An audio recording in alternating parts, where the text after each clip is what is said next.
વ્યક્ત પ્રકૃતિ, અગ્નિ, ભૂમિ, વાયુ, વારી, આકાશ અને આગળ બધું જે સાયન્સ ને વિજ્ઞાન મુજબ આપણે જાણીએ છીએ, પણ અવ્યક્ત પ્રકૃતિ જેને આપણે ગુણ પ્રકૃતિ કહીએ છીએ. ગુણ પ્રકૃતિની અંદર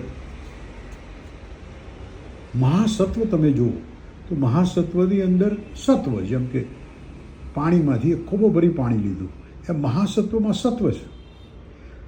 હવે સત્વ ધારો કે એક સત્વનો ભાગ છે, સત્વનો ભાગ સત્વ જોડે જ રહેશે, સત્વની બહાર જઈ શકે છે. બહાર ક્યાં જાય? એટલા માટે અંતર્મુખ થાય તો એ તો પિતૃગામી થઈ ગયું.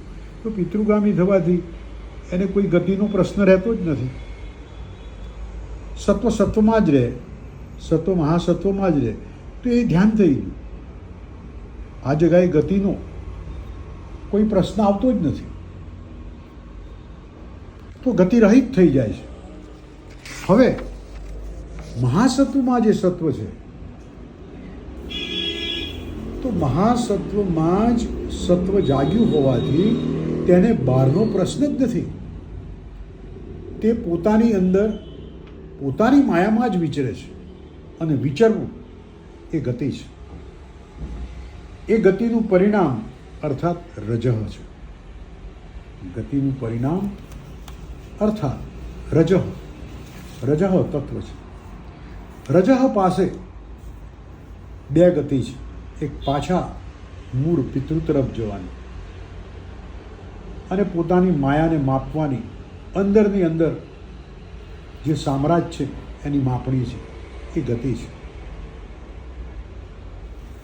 ગતિનું પરિણામ થાક છે, અને થાક આવે છે એટલે નેચરલી તમઃની વેલ્યુ થાય છે, એટલે તમઃની જરૂરિયાત વધી જાય છે. તમઃની જરૂરિયાત વધી જાય છે એટલે તમઃના અંતે આપોઆપ સત્વ જાગે છે. પુનઃ સત્વ રજઃ મુજબ તમે જોશો કે સત્વ મુજબ જે રજઃ જાગ્યું એ પાછું એમાં જ જઈને પડે છે. આમ બાકી મહાસત્વ તો સામે છે જ.